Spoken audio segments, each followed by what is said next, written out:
Permettez-moi de vous poser une question que je vous demande de prendre au sérieux, pas de répondre rapidement, pas de passer à autre chose, vraiment y réfléchir. Combien de fois avez-vous dit, à voix haute ou en silence, cette phrase « Plus jamais ». Plus jamais je ne tomberai amoureux de quelqu'un qui me fait souffrir. Plus jamais je ne laisserai passer cette opportunité. Plus jamais je ne réagirai comme ça. Plus jamais je ne me retrouverai dans cette situation. Plus jamais. Et pourtant, quelques mois plus tard, quelques années plus tard, vous vous retrouvez exactement au même endroit. Même douleur, même schéma, même sentiment d'impuissance. Comme si le temps n'avait rien appris. Comme si votre volonté ne comptait pas. Comme si une force invisible vous ramenait toujours au même point de départ. Et vous vous demandez, peut-être avec honte, peut-être avec colère, peut-être avec découragement, pourquoi je fais ça encore? Qu'est-ce qui ne va pas chez moi?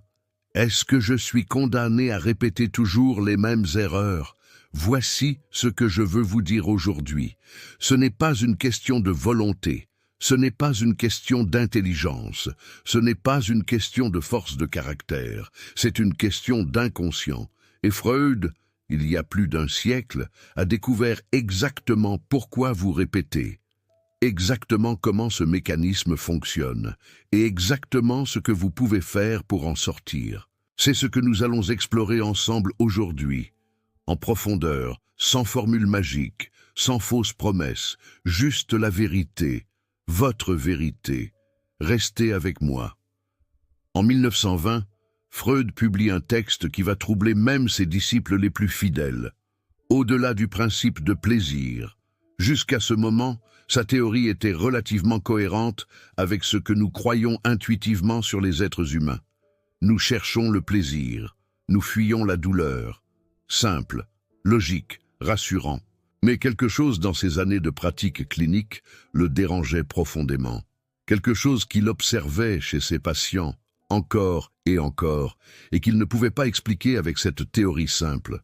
Des gens intelligents, des gens conscients de leurs problèmes, des gens qui voulaient sincèrement changer et qui revenaient, semaine après semaine, avec les mêmes histoires, les mêmes conflits, les mêmes relations destructrices. Les mêmes échecs répétés, les mêmes douleurs rejouées dans des contextes différents, avec des personnages différents, mais avec un scénario toujours identique. Freud s'est posé une question fondamentale. Si nous cherchons le plaisir et fuyons la douleur, pourquoi ces patients reviennent-ils constamment vers ce qui les fait souffrir? La réponse qu'il a trouvée est l'une des plus importantes et des plus dérangeantes de toute la psychanalyse. Il l'a appelée la compulsion de répétition, Wiederholungszwang en allemand, un mot qui sonne comme ce qu'il décrit, lourd, mécanique, inévitable. Voici comment Freud l'explique. L'inconscient, ce réservoir profond de désirs refoulés, de traumatismes oubliés, de conflits non résolus, ne fonctionne pas comme la conscience. La conscience apprend, elle évolue, elle tire des leçons du passé. L'inconscient, lui, ne connaît pas le temps.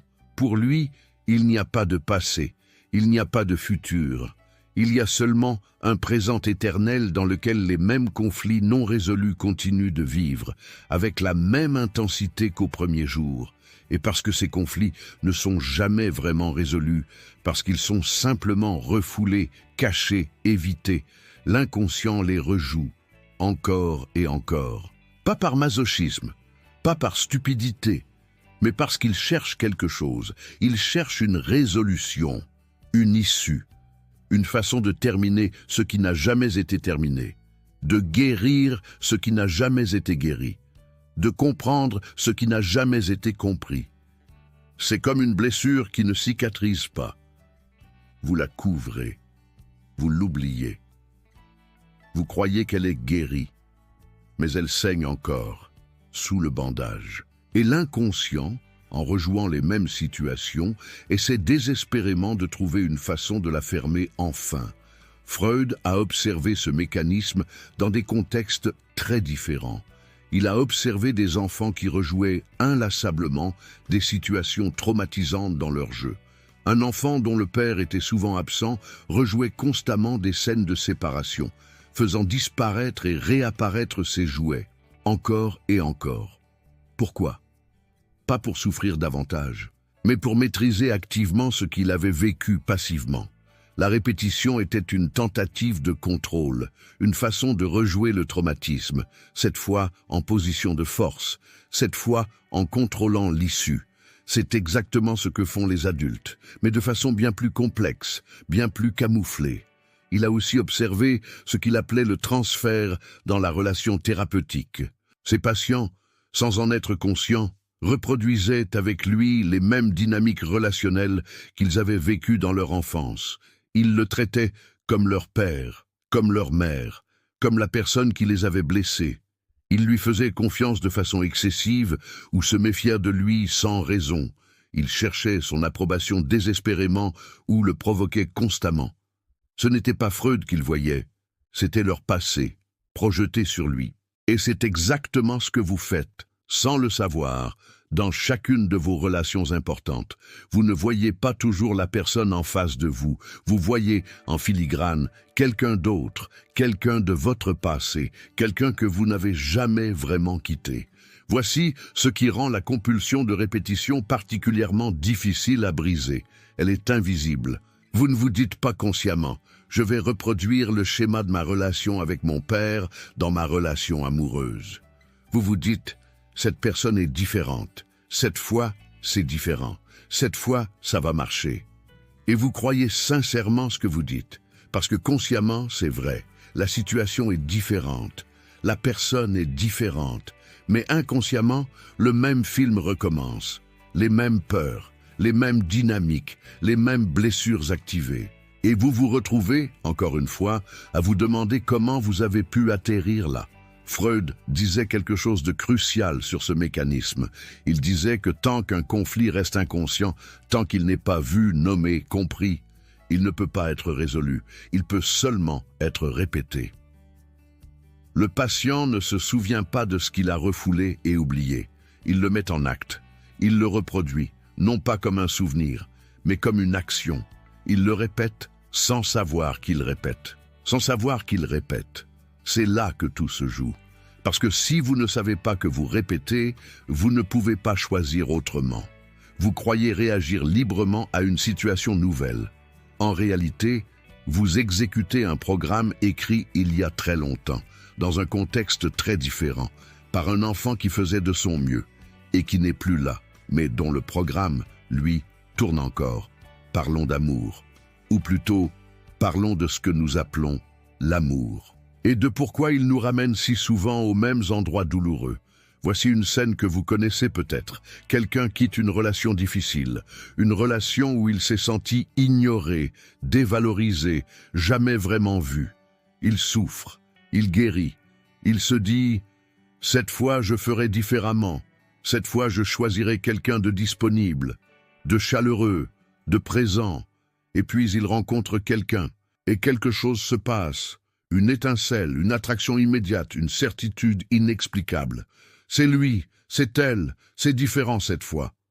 6 mois plus tard, 1 an plus tard, il se retrouve exactement dans la même dynamique, ignoré, dévalorisé, jamais vraiment vu, avec une personne différente, dans un contexte différent, mais avec la même douleur. Comment est-ce possible? Freud a une réponse. Et elle est à la fois simple et bouleversante. Nous ne choisissons pas nos partenaires au hasard. Nous ne les choisissons pas non plus uniquement avec notre raison. Nous les choisissons en grande partie avec notre inconscient. Et l'inconscient, lui, a ses propres critères de sélection. Des critères qui n'ont rien à voir avec ce que nous croyons chercher. Freud explique que nos premières expériences relationnelles, avec nos parents, avec nos figures d'attachement primaires, crée ce qu'il appelle un modèle interne. Un modèle de ce que l'amour est, de ce que l'amour fait, de ce que l'amour demande. Si vous avez grandi avec un père distant, votre modèle interne de l'amour inclut la distance. L'amour pour votre inconscient a ce goût particulier, quelqu'un qu'on aime profondément mais qu'on ne peut jamais vraiment atteindre.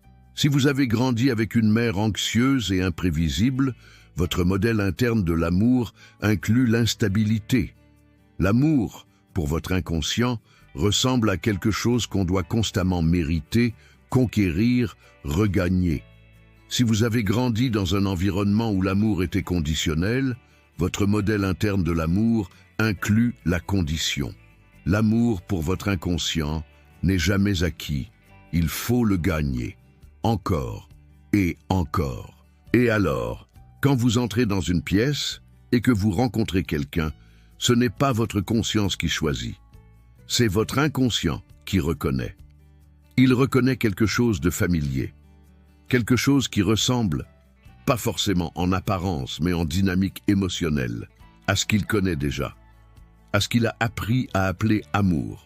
Et cette reconnaissance, cette familiarité profonde, se traduit par une sensation que nous interprétons comme de l'attraction, comme de la chimie, comme du destin. Il y a quelque chose chez cette personne. Oui, il y a quelque chose. Mais ce quelque chose, ce n'est pas nécessairement ce que vous pensez. C'est la promesse inconsciente d'une répétition, la promesse de rejouer un schéma familier. Et, espère votre inconscient, de le résoudre enfin.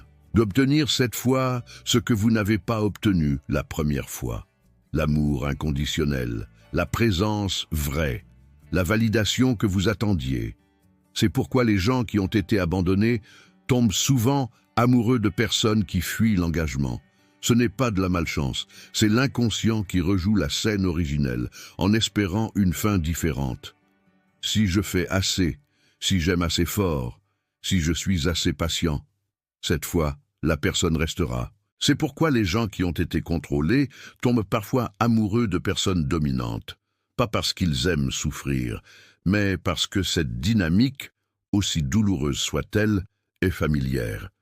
Et le familier, pour l'inconscient, est synonyme de sécurité, même quand il est objectivement dangereux. Freud parle aussi de ce qu'il appelle le choix d'objet. L'objet, dans le vocabulaire freudien, c'est la personne aimée. Et il distingue deux types de choix. Le premier, le choix par étayage. Vous choisissez un partenaire qui ressemble, consciemment ou non, à votre figure parentale protectrice. Quelqu'un qui reproduit la chaleur, la sécurité, le soutien que vous avez reçu ou que vous n'avez pas reçu et cherchez encore. Le second, le choix narcissique. Vous choisissez quelqu'un qui ressemble à ce que vous êtes, ou à ce que vous voudriez être, ou à ce que vous étiez. Dans les deux cas, le choix n'est jamais vraiment libre. Il est toujours influencé, souvent déterminé, par des expériences passées que vous avez oubliées consciemment, mais que votre inconscient n'a jamais oublié. Et puis, il y a quelque chose que Freud n'a pas dit explicitement, mais que sa théorie implique clairement. Quand une relation amoureuse vous fait souffrir de façon répétitive, quand vous vous retrouvez encore et encore dans la même dynamique, la question à poser n'est pas « Pourquoi cette personne me fait-elle ça ?» La question à poser est « Qu'est-ce que cette souffrance me dit sur moi ? Qu'est-ce que j'essaie de résoudre à travers cette relation ? Quelle blessure ancienne cherche à être guérie, dans le mauvais endroit ?» Ce n'est pas facile à entendre, parce que ça déplace la responsabilité, pas pour vous blâmer, jamais pour vous blâmer, mais pour vous donner quelque chose de précieux, le pouvoir de comprendre, de voir, de choisir différemment. Parce que tant que vous croyez que le problème est toujours l'autre, vous resterez impuissant, mais dès que vous commencez à voir votre propre schéma, dès que vous reconnaissez votre propre part dans la répétition, quelque chose change, pas immédiatement, pas sans douleur, mais réellement, durablement, parce que vous ne pouvez pas changer ce que vous ne voyez pas. Et maintenant, vous commencez à voir. Voici une histoire. Un homme travaille pendant des années vers un objectif. Il donne tout, il sacrifie, il persévère, et puis, un jour, il y est presque. La promotion, le contrat, la reconnaissance, le succès qu'il a toujours voulu. Il est à 2 pas du but, et c'est exactement à ce moment-là que quelque chose d'étrange se produit. Il arrive en retard à la réunion décisive. Il envoie un email maladroit qui froisse la personne clé. Il prend une décision inexplicablement risquée, juste au mauvais moment. Il disparaît. Il procrastine. Il sabote. Et le succès, si proche, lui échappe encore une fois. Les gens autour de lui sont stupéfaits. Mais comment tu as pu faire ça? Tu avais tout pour réussir. Pourquoi tu t'es saboté? Et lui, honnêtement, ne sait pas. Il ne comprend pas ce qui s'est passé.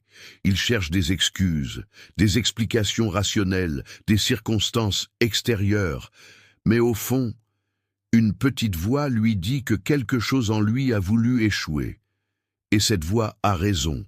Le sabotage professionnel est l'une des manifestations les plus courantes et les moins comprises de la compulsion de répétition. Et Freud nous donne les outils pour le comprendre. Pas pour nous juger, mais pour enfin voir ce qui se passe vraiment. La première cause du sabotage professionnel, c'est ce que Freud appelle la névrose d'échec.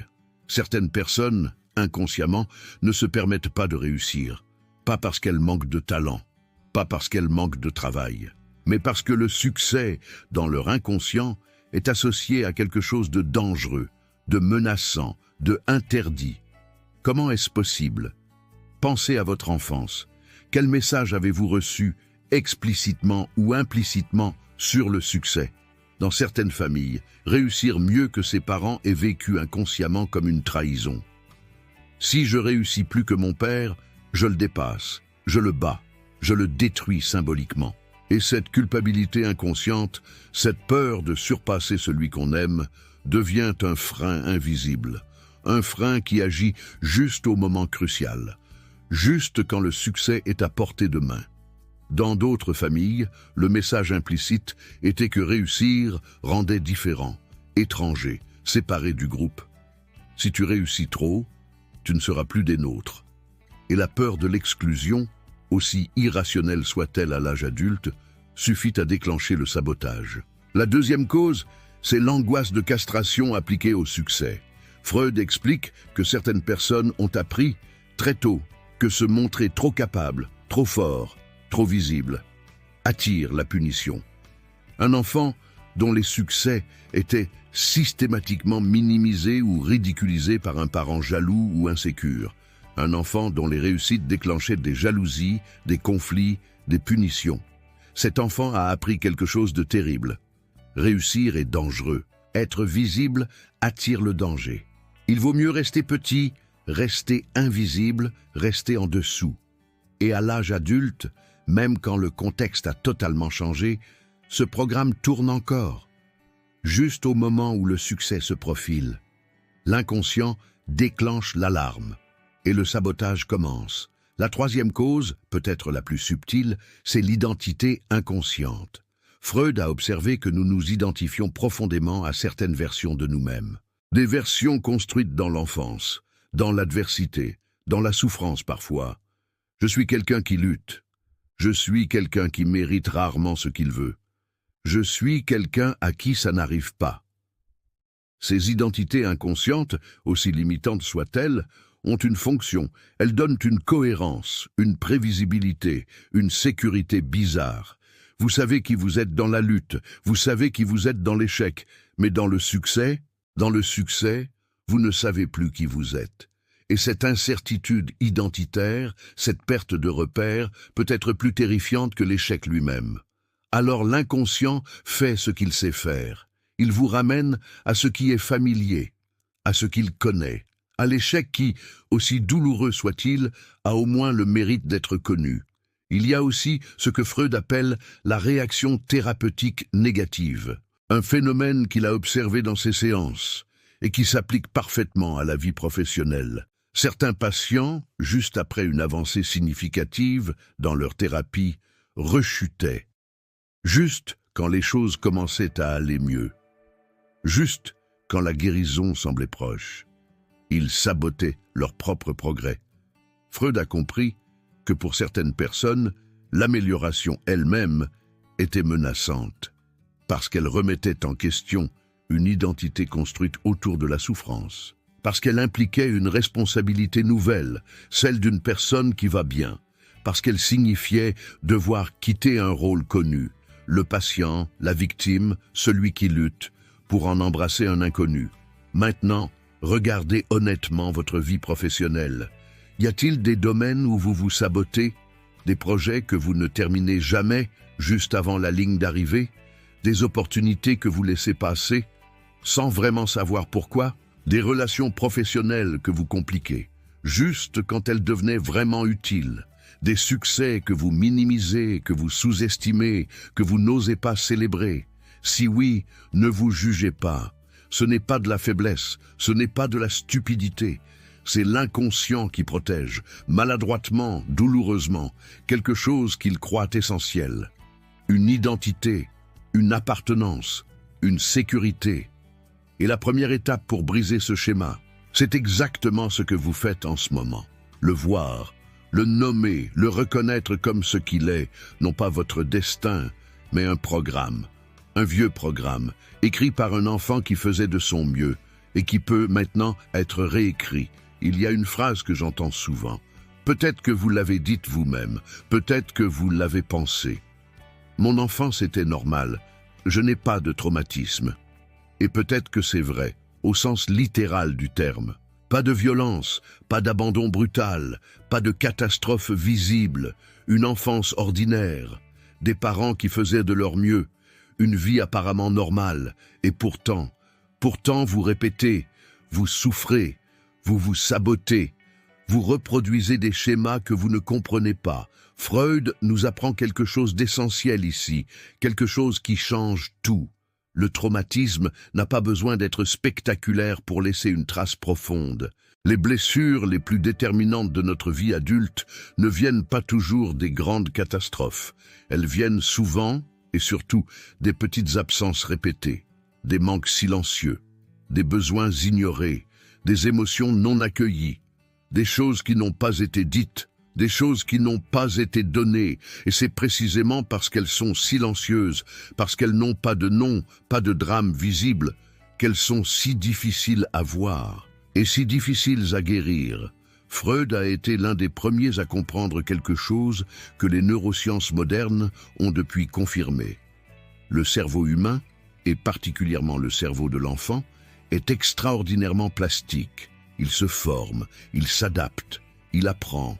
Et les premières années de vie, les toutes premières, sont la période où cette formation est la plus intense, la plus déterminante. Ce que vous vivez avant 7 ans, avant même que vous ayez les mots pour le décrire, s'imprime dans votre psyché d'une façon qui va structurer votre façon de voir le monde, de voir les autres, de vous voir vous-même. Pas comme un souvenir conscient, comme un programme qui tourne en arrière-plan, silencieusement, constamment, automatiquement, et qui détermine, bien plus que vous ne le croyez, vos réactions, vos choix, vos peurs, vos désirs. Voici quelques exemples concrets. Un enfant dont les pleurs étaient systématiquement ignorés, dont les besoins émotionnels n'étaient pas accueillis, apprend quelque chose de fondamental. Mes émotions ne comptent pas. Exprimer ce que je ressens ne sert à rien. Je dois gérer seul. Ce programme, construit pour survivre dans cet environnement particulier, était une adaptation brillante à l'époque. Mais à l'âge adulte, ce même enfant devenu adulte aura du mal à exprimer ses besoins dans ses relations. Il minimisera sa souffrance. Il dira « ça va » quand ça ne va pas. Il accumulera seul jusqu'à l'explosion ou l'effondrement. Et il ne comprendra pas pourquoi il est si difficile pour lui de demander de l'aide. Parce que le programme tourne, silencieusement, depuis toujours. Un enfant dont l'amour parental était conditionnel, donné quand il performait bien, retiré quand il échouait, apprend quelque chose d'autre. Je dois mériter d'être aimé. Ma valeur dépend de ce que je produis. Je ne suis jamais vraiment en sécurité dans l'amour. À l'âge adulte, cet enfant devient peut-être un perfectionniste épuisé, quelqu'un qui ne s'arrête jamais, qui ne se permet jamais d'être ordinaire, qui a besoin de validation constante, parce que la sienne propre ne suffit jamais. Ou peut-être quelqu'un qui sabote ses relations, parce qu'il attend, au fond, que l'amour soit retiré, qui préfère partir avant d'être quitté, qui crée lui-même la distance pour ne pas subir l'abandon. Le programme tourne depuis l'enfance. Un enfant qui a grandi dans un environnement imprévisible, où l'humeur des parents changeait sans raison apparente, où la sécurité était instable, apprend à être constamment en alerte. Je dois surveiller les signaux. Je dois anticiper la menace. Je ne peux jamais vraiment me détendre. À l'âge adulte, cet enfant développe peut-être une anxiété chronique, une hypervigilance, une difficulté à être présent, parce que quelque chose en lui scrute constamment l'horizon, cherchant le danger qui va arriver. Même quand il n'y a aucun danger, même quand la vie est objectivement calme et sûre, le corps, la psyché, ils ne savent pas que les circonstances ont changé. Ils réagissent encore, comme si nous étions toujours cet enfant, dans cette maison, avec ce danger. Freud appelle ce mécanisme la fixation. Quand un conflit ou une blessure n'est pas résolu à un certain stade du développement, la psyché reste partiellement fixée à ce stade. Une partie de vous continue de fonctionner depuis cet endroit-là, depuis cet âge-là, depuis cette blessure-là. Et dans les situations qui activent ce point de fixation, situations de stress, d'intimité, de conflit, de perte, cette partie ancienne reprend les commandes. Vous réagissez avec les ressources d'un enfant de 5 ans, dans le corps d'un adulte de 30, 40, 50 ans. Et voici ce qui est crucial, ce n'est pas votre faute. Vous n'avez pas choisi ces blessures, vous n'avez pas choisi ce programme, vous étiez un enfant. Vous faisiez de votre mieux avec ce que vous aviez, et vos parents, aussi imparfaits qu'ils aient pu être, faisaient probablement de leur mieux aussi, avec leurs propres blessures, leurs propres programmes, hérités de leurs propres parents. La souffrance se transmet, de génération en génération, silencieusement, inconsciemment, jusqu'à ce que quelqu'un, dans la chaîne, décide de regarder, de voir, de comprendre, pour que la transmission s'arrête. Freud disait que la psychanalyse n'est pas là pour effacer le passé. Le passé ne peut pas être effacé. Il est là, il a existé, il a laissé des traces. Mais ces traces, une fois vues, une fois comprises, une fois intégrées, cessent de vous gouverner en silence. Elles deviennent une partie de votre histoire, pas votre destin. Votre histoire.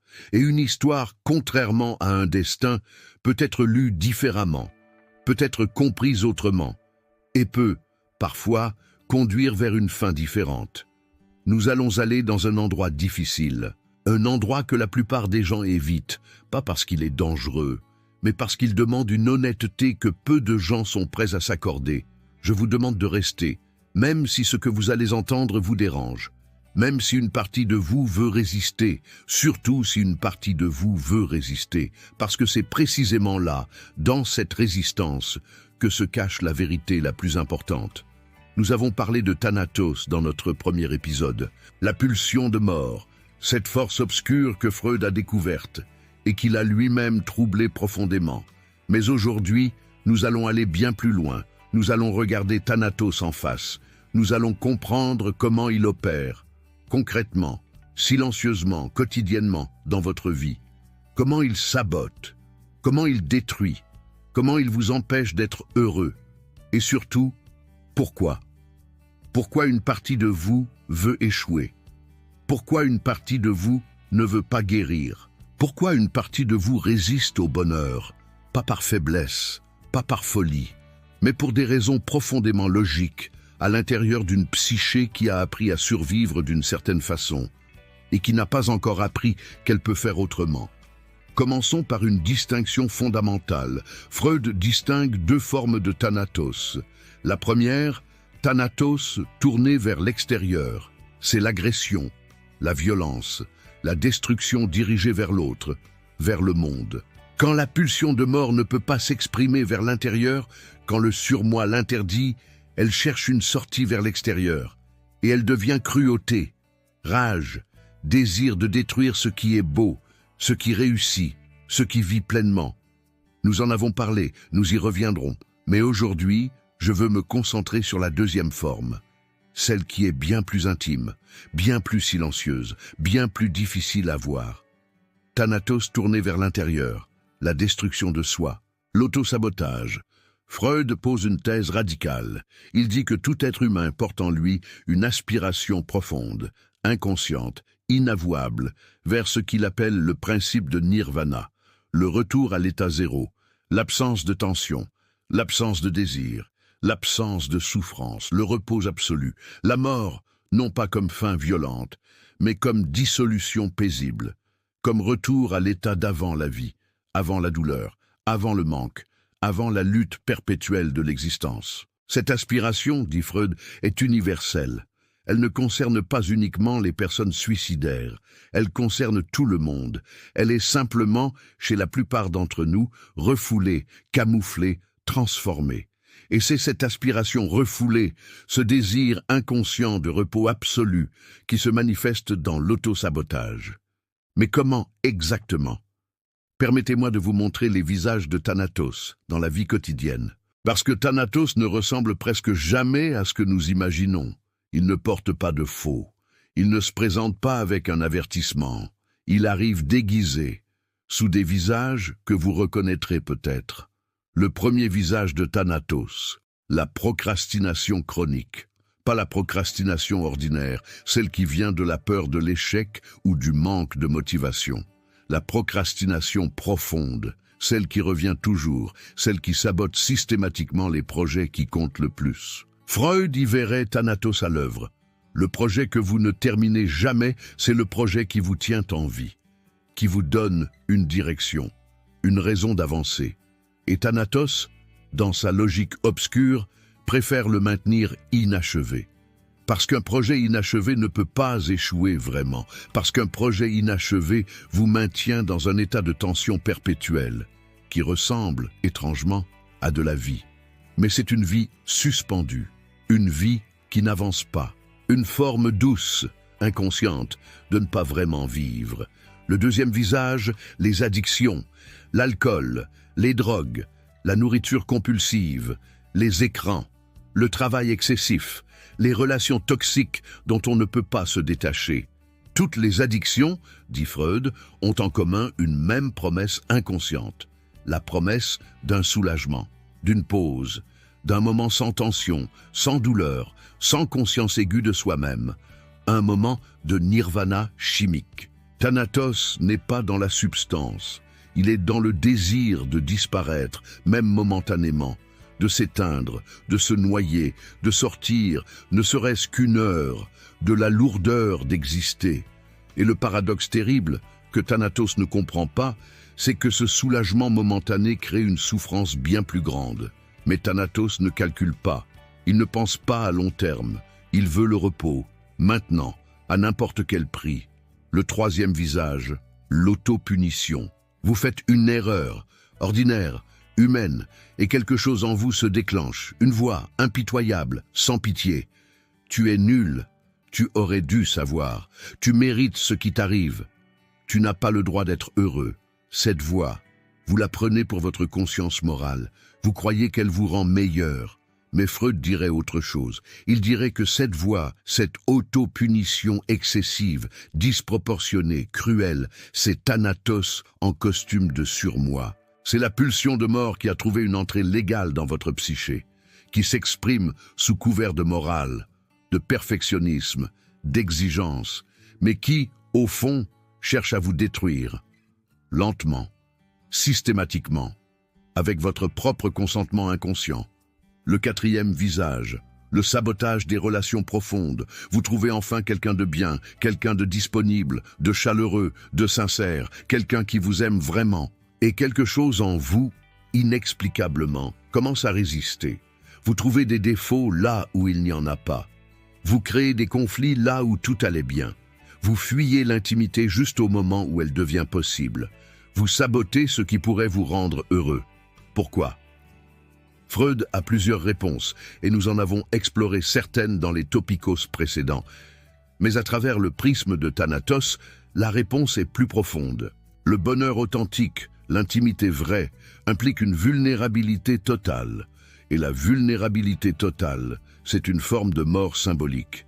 La mort du moi défensif, la mort des murs, la mort des mécanismes de protection construits sur des années.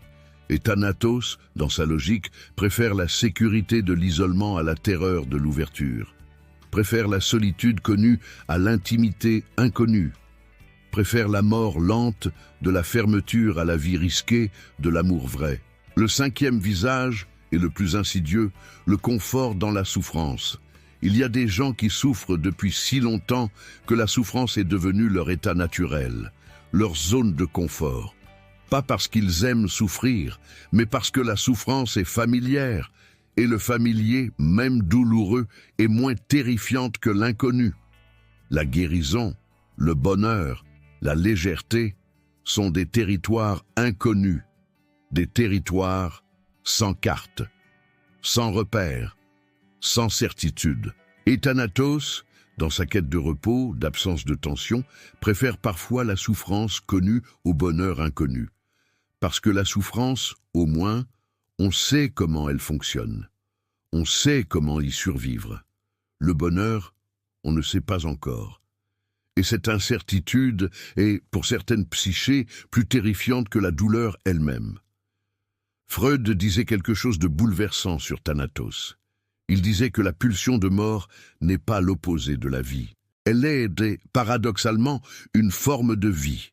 Une forme de vie qui a perdu confiance dans la vie, qui a tellement souffert, tellement lutte, tellement été déçue, qu'elle cherche le repos à défaut du bonheur, qu'elle choisit l'absence de douleur à défaut de la joie, qu'elle préfère l'extinction lente à l'exposition risquée de vraiment vivre. Et c'est là que Freud, malgré son pessimisme apparent, nous offre quelque chose d'extraordinairement précieux. Il nous dit que Thanatos n'est pas une condamnation, c'est une blessure profonde, ancienne, souvent préverbale, antérieure même aux mots, mais une blessure. Et les blessures, quand elles sont vues, nommées, soignées, peuvent guérir.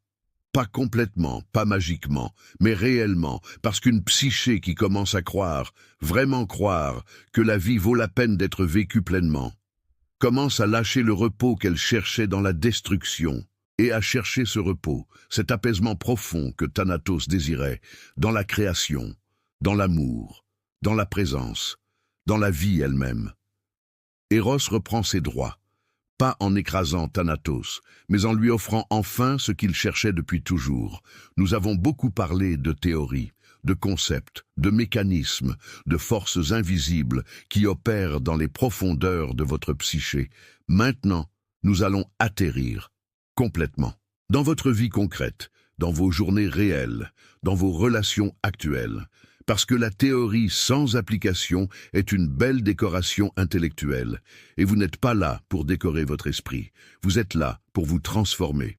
Alors, comment reconnaît-on concrètement son propre schéma répétitif? Comment savez-vous que vous êtes dans une compulsion de répétition, et non pas simplement dans une série de malchances?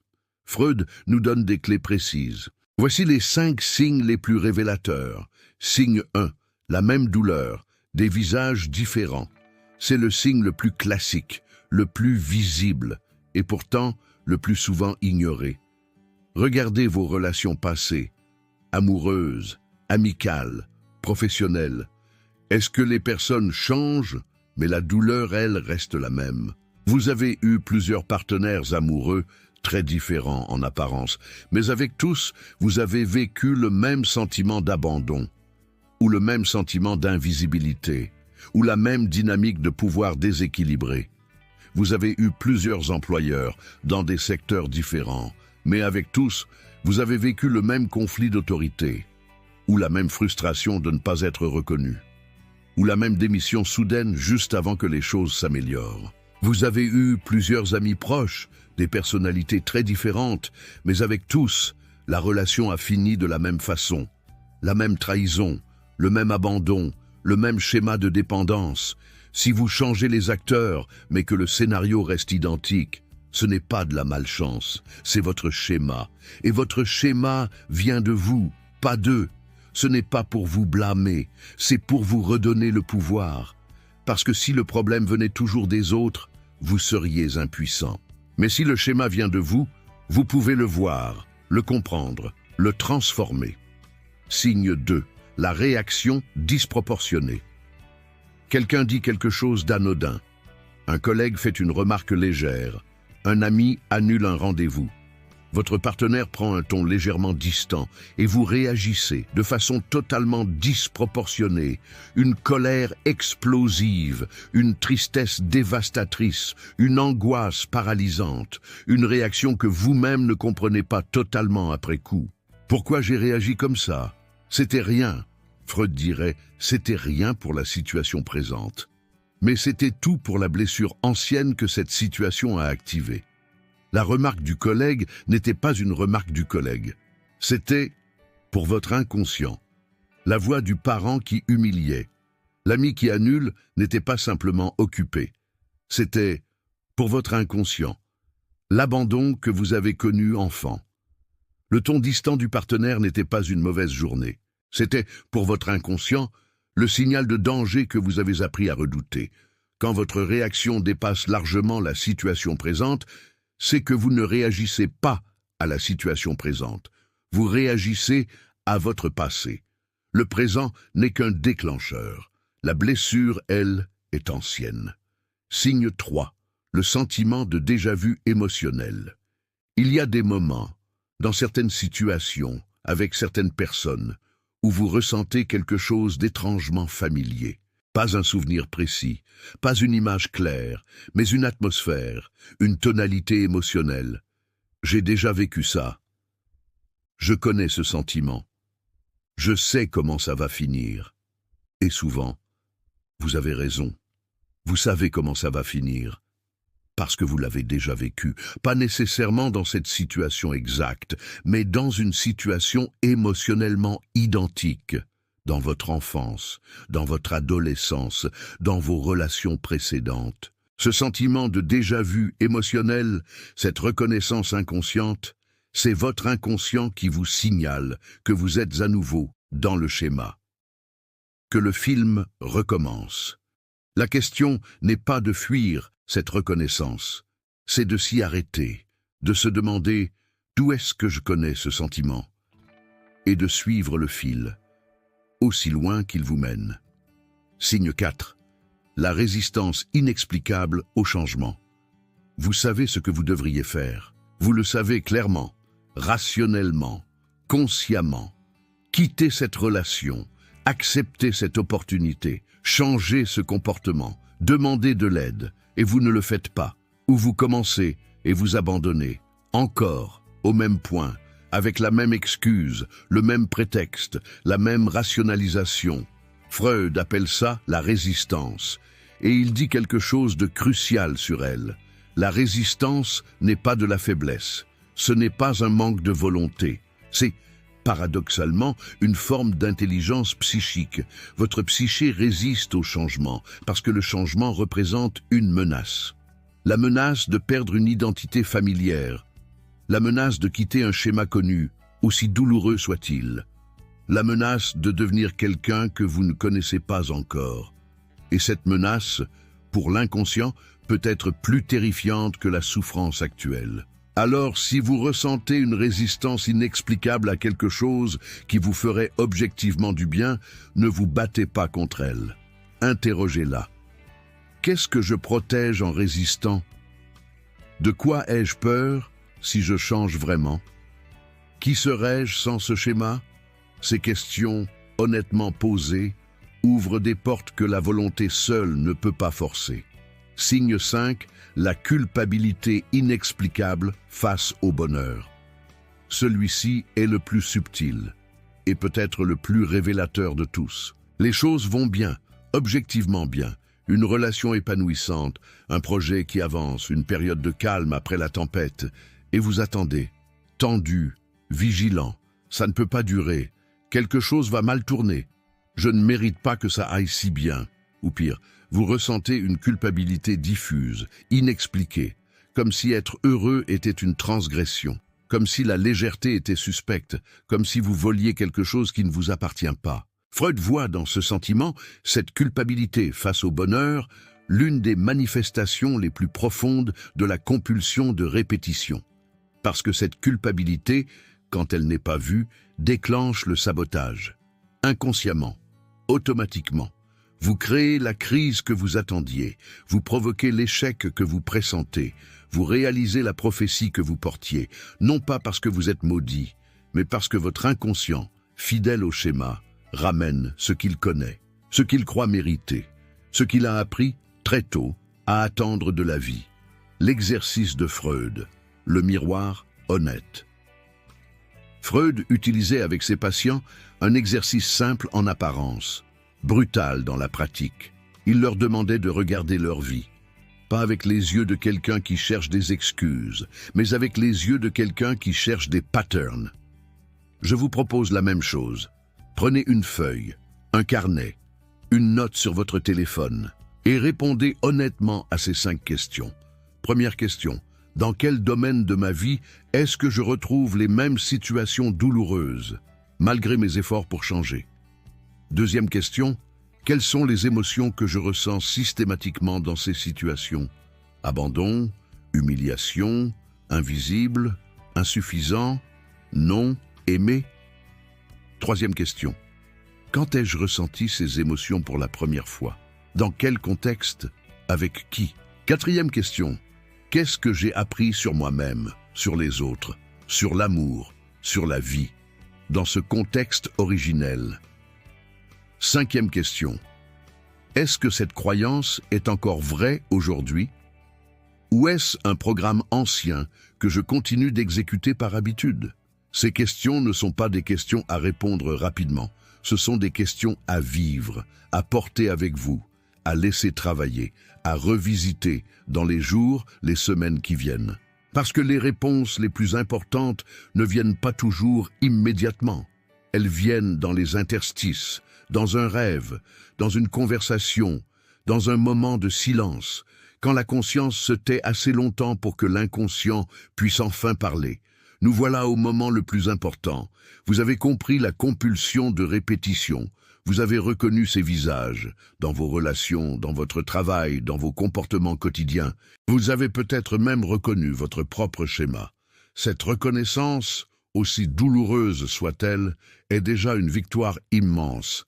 Parce que Freud nous l'a appris depuis le début. On ne peut pas changer ce qu'on ne voit pas. Mais maintenant, vous voyez. Alors, que fait-on avec ce qu'on voit? Comment brise-t-on concrètement un cycle qui tourne depuis des années, depuis l'enfance parfois? Freud n'avait pas de formule magique. Il n'avait pas de protocole en 5 étapes vers la guérison totale. Ce qu'il avait, c'est quelque chose de bien plus précieux. Une direction, une boussole. Et cette boussole, une fois comprise, change tout. La clé fondamentale, rendre conscient ce qui était inconscient, wo es war, soll ich werden. Nous revenons à cette phrase. Là où était le ça, le moi doit advenir. Là où régnait l'inconscient, la conscience doit entrer. C'est là que tout commence. Pas dans la volonté, pas dans l'effort, pas dans la discipline, dans la lumière, parce que l'inconscient, comme tous les êtres qui vivent dans l'obscurité, perd son pouvoir quand on lui apporte de la lumière. Pas entièrement. Pas instantanément, mais réellement, progressivement. Le cycle se brise, non pas en le combattant de front, mais en le comprenant assez profondément pour ne plus en être le jouet inconscient. Première étape, nommer le schéma. La première chose à faire, et c'est plus difficile qu'il n'y paraît, c'est de nommer votre schéma avec précision. Pas vaguement, pas confortablement. Avec la précision chirurgicale d'un Freud regardant un cas clinique. Pas « j'ai tendance à tomber sur de mauvaises personnes », mais « je choisis systématiquement des partenaires émotionnellement indisponibles et je dépense une énergie énorme à essayer de les rendre disponibles, parce que quelque part, j'ai appris que l'amour se mérite, qu'il ne se donne pas librement. Pas « je n'ai pas de chance dans ma carrière », mais je sabote systématiquement mes succès juste avant la ligne d'arrivée, parce que réussir me confronte à une culpabilité inconsciente, comme si dépasser mon père était une trahison. Pas « je suis anxieux », mais « Je vis dans une hypervigilance permanente, parce que j'ai appris enfant que l'environnement était imprévisible et que je devais toujours surveiller les signaux de danger. La précision du nom change quelque chose de fondamental. Elle transforme un destin flou en une histoire compréhensible. Et une histoire compréhensible, contrairement à un destin, peut être réécrite. Deuxième étape, trouver l'origine. Une fois le schéma nommé, remontez le fil. Pas pour blâmer, pas pour accuser, pour comprendre. Posez-vous cette question simple mais profonde. Quand ai-je appris ça? Quand ai-je appris que l'amour se méritait? Quand ai-je appris que réussir était dangereux? Quand ai-je appris que le monde était fondamentalement imprévisible et menaçant? Souvent, la réponse vous ramène à un moment précis, une scène, un visage, une phrase entendue, ou plus souvent encore, pas à un moment précis, mais à une atmosphère, une façon dont les choses étaient, un climat émotionnel, une réalité quotidienne qui n'avait pas besoin d'être dramatique pour laisser une empreinte profonde. Trouvez cette atmosphère. Asseyez-vous avec elle, laissez-la exister, sans la fuir, sans la minimiser. Et dites-lui, à cet enfant que vous étiez, ce que personne ne lui a dit à l'époque. Tu faisais de ton mieux. Ce n'était pas ta faute. Tu méritais mieux. Cette conversation intérieure, aussi simple qu'elle paraisse, est l'un des actes de guérison les plus puissants qui existent.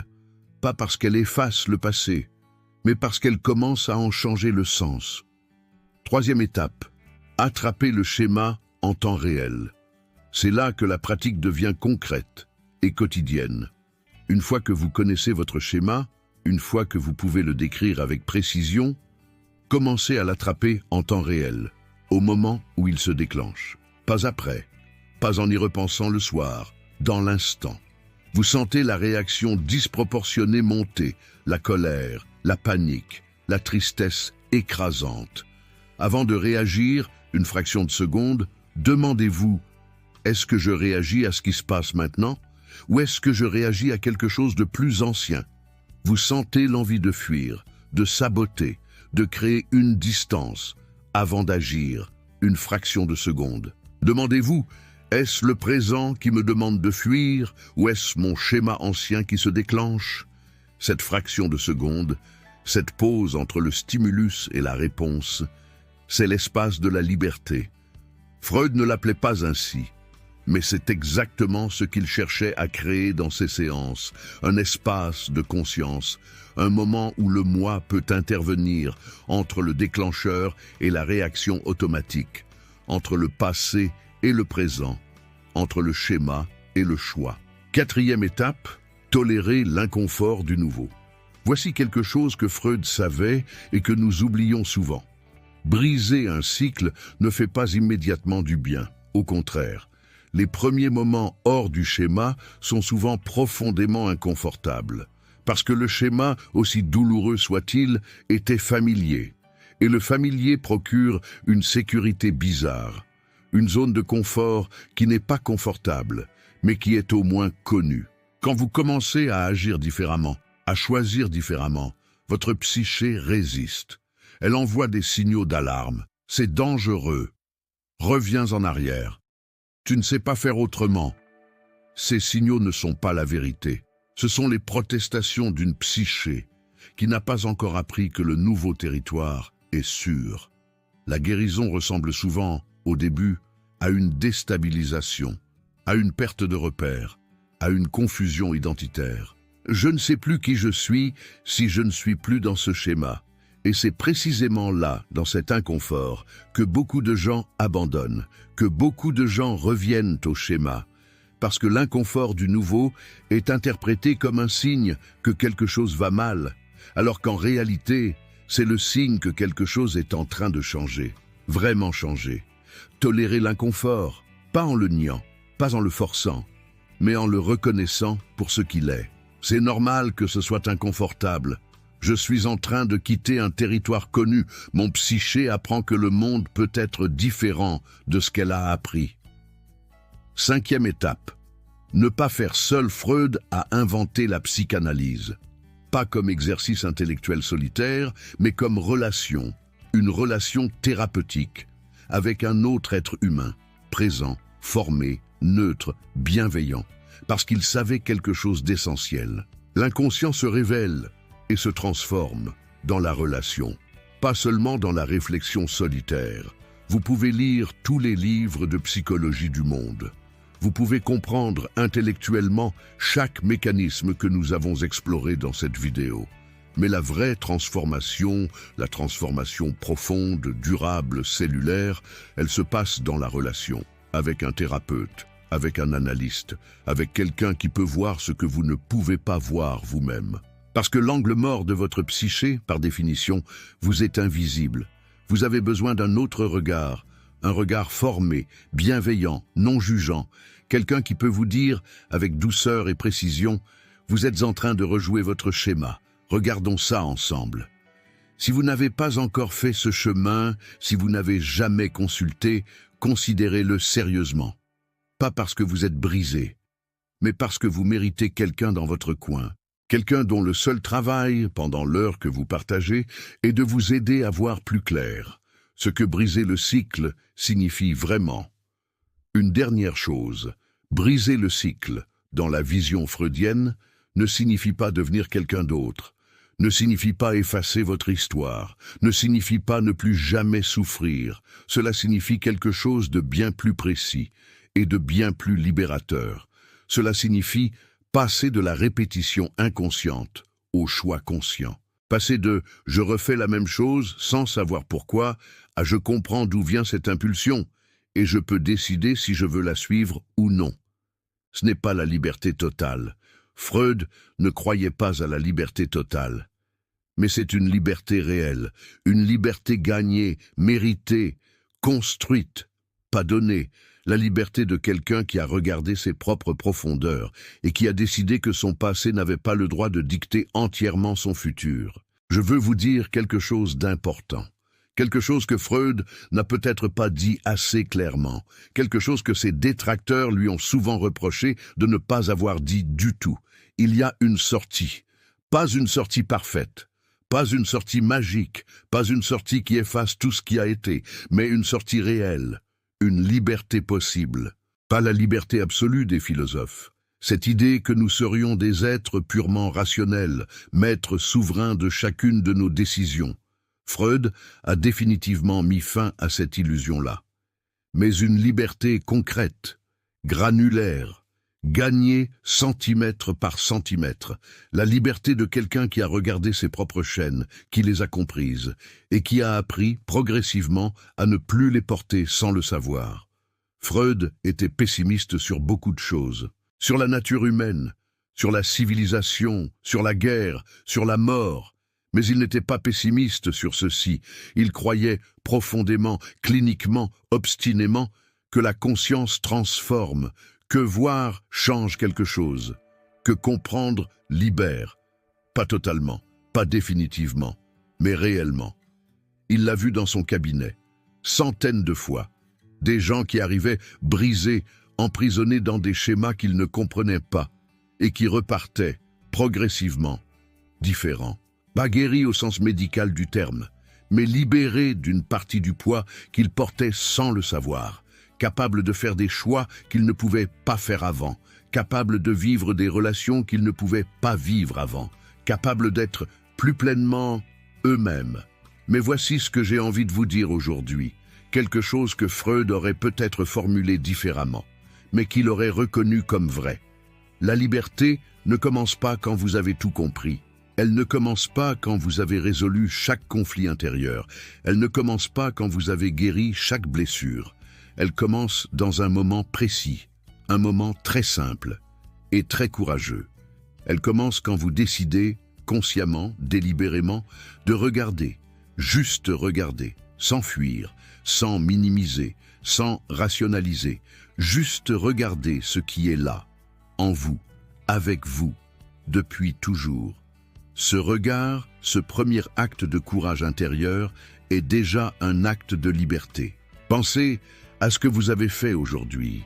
Vous avez écouté pendant plus de 20 minutes une exploration profonde et parfois inconfortable de la façon dont l'inconscient gouverne votre vie. Vous êtes resté. Vous n'avez pas changé de vidéo quand c'est devenu difficile. Vous n'avez pas fui dans le divertissement quand les questions devenaient trop proches. Vous êtes resté. Et ça, dans un monde conçu pour vous distraire constamment, ça ne va pas de soi. Ça demande quelque chose. Une curiosité courageuse. Un désir de vérité qui dépasse le désir de confort. Une partie de vous qui sait, profondément, que la vie superficielle ne suffit pas. Que vous méritez mieux que de répéter sans comprendre. Que vous méritez mieux que d'être gouverné par un programme écrit avant que vous ayez les mots pour le questionner. Freud disait que l'objectif de la psychanalyse n'était pas le bonheur. C'était, dit-il avec cette honnêteté brutale qui lui était si caractéristique, de transformer la souffrance névrotique extraordinaire en souffrance humaine ordinaire, une phrase qui peut sembler déprimante au premier abord, mais qui est, quand on la comprend vraiment, profondément libératrice. Parce qu'elle dit ceci: la souffrance fait partie de la vie. La vraie vie, avec ses pertes, ses deuils, ses déceptions, ses limites, implique de la douleur. Ça n'est pas un échec. Ça n'est pas une anomalie. Ça n'est pas un signe que quelque chose ne va pas. C'est l'humaine condition. Mais il y a une différence fondamentale entre deux types de souffrance. La souffrance que vous choisissez consciemment, les yeux ouverts, parce que c'est le prix d'une vie pleinement vécue, et la souffrance que vous subissez inconsciemment, les yeux fermés, parce qu'un programme ancien vous y condamne encore et encore. La première, c'est de la vie. La deuxième, c'est de la répétition. Et c'est précisément cette deuxième souffrance, inutile, invisible, automatique, que Freud voulait dissoudre, pour vous laisser face à la première, pour vous laisser face à la vraie vie, avec toute sa richesse et toute sa douleur, mais une douleur choisie, consciente, signifiante, une douleur qui vous appartient vraiment, plutôt qu'un schéma qui vous possède. Il y a une image que j'aime. Elle n'est pas de Freud, mais elle dit quelque chose de freudien. Imaginez quelqu'un qui a grandi dans une pièce sombre. Depuis l'enfance, il a appris à naviguer dans l'obscurité. Il connaît chaque obstacle, chaque coin, chaque danger. Il a développé des stratégies extraordinaires pour survivre dans le noir. Des stratégies brillantes, efficaces, indispensables pour ce contexte particulier. Et puis, un jour, quelqu'un ouvre la fenêtre. La lumière entre. Et là, quelque chose d'étrange se produit. L'obscurité ne disparaît pas immédiatement. Les vieilles peurs ne s'évaporent pas d'un coup. Les stratégies de survie ne s'effacent pas parce que la lumière est là. Il faut du temps, il faut de l'adaptation, il faut accepter que les yeux, habitués à l'obscurité, doivent apprendre à voir dans la lumière. Ça fait parfois mal au début, ça désoriente, ça demande de désapprendre avant de réapprendre, mais la lumière est là. Et avec le temps, avec la patience, avec l'aide parfois d'une main tendue, on apprend à voir ce qu'on ne pouvait pas voir avant. On apprend à naviguer dans un monde plus vaste. On apprend, progressivement, que les dangers que l'on évitait dans le noir n'existaient parfois que dans le noir. C'est ça, la liberté possible selon Freud. Pas la perfection, pas l'absence de schéma, pas la guérison totale et définitive, mais la lumière de la conscience, qui entre, progressivement, dans les pièces que vous avez toujours maintenues fermées.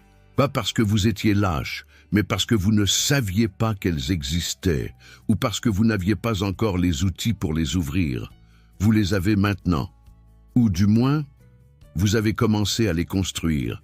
Et si je devais résumer tout ce que nous avons exploré aujourd'hui en une seule phrase, une phrase que Freud lui-même aurait pu prononcer et que je vous offre comme cadeau pour la route, ce serait celle-ci. Vous n'êtes pas condamné à votre passé. Vous en êtes l'héritier, et un héritage, contrairement à une condamnation, peut être examiné, compris, accepté, et parfois, avec courage et avec aide, transformé. Nous y sommes. La fin de ce voyage, ou plutôt, comme toujours avec Freud, le début d'un autre.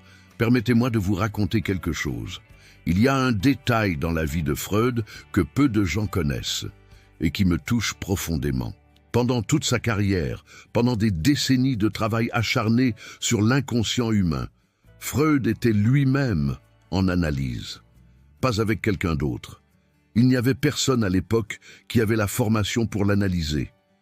Il s'analysait lui-même. Chaque soir, après ses journées de consultation, il prenait le temps de s'asseoir avec ses propres rêves, ses propres résistances, ses propres schémas. Il écrivait, il questionnait, il creusait, sans relâche. Pas parce qu'il était parfait, précisément parce qu'il ne l'était pas, parce qu'il savait, mieux que quiconque, que l'inconscient ne fait pas d'exception, pas même pour son découvreur. Et voici ce que cette image dit de profond. Le chemin vers soi-même n'a pas de fin. Il n'y a pas un moment où vous pouvez dire « Voilà, j'ai terminé, je me connais entièrement, je suis guéri, je suis libre ». Ce moment n'existe pas. Et ce n'est pas une mauvaise nouvelle. C'est une invitation à faire de la connaissance de soi, non pas un projet avec une date de fin, mais une façon de vivre, une orientation permanente vers l'intérieur, une curiosité qui ne s'éteint jamais, un regard honnête, posé régulièrement, avec bienveillance, sur ce qui se passe vraiment en vous. Aujourd'hui, ensemble, nous avons exploré des territoires difficiles.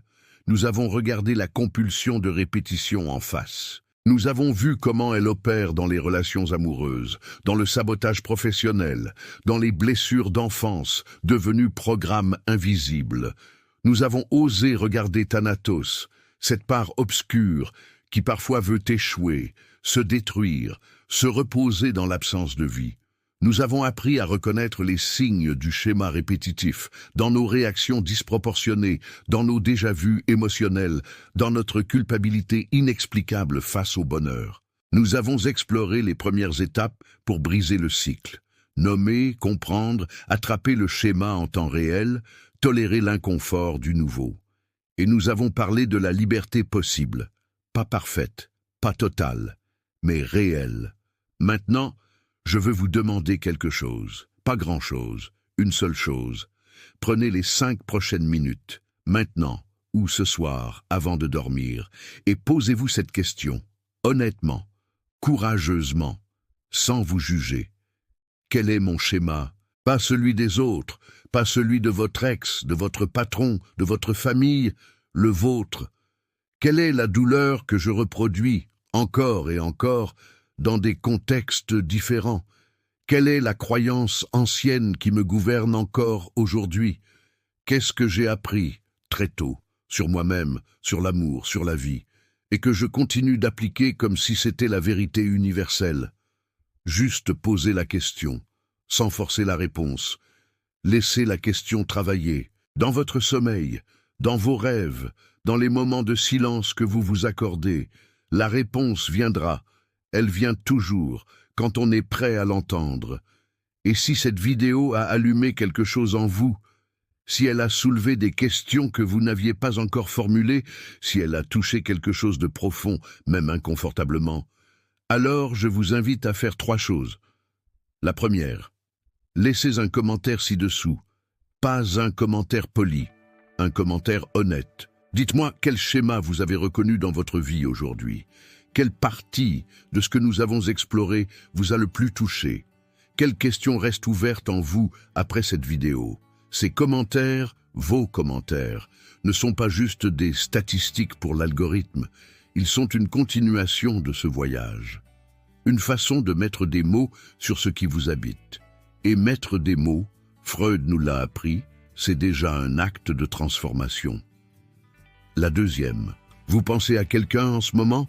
Je le sais, quelqu'un dans votre vie qui répète, qui souffre, qui cherche des réponses plus profondes que celles que le monde lui offre, quelqu'un qui mérite d'entendre, peut-être pour la première fois, que ce n'est pas de sa faute, que ce n'est pas une question de volonté, que ce qu'il vit a une logique, une histoire et une issue possible. Envoyez-lui cette vidéo. C'est peut-être le geste le plus généreux que vous puissiez faire aujourd'hui.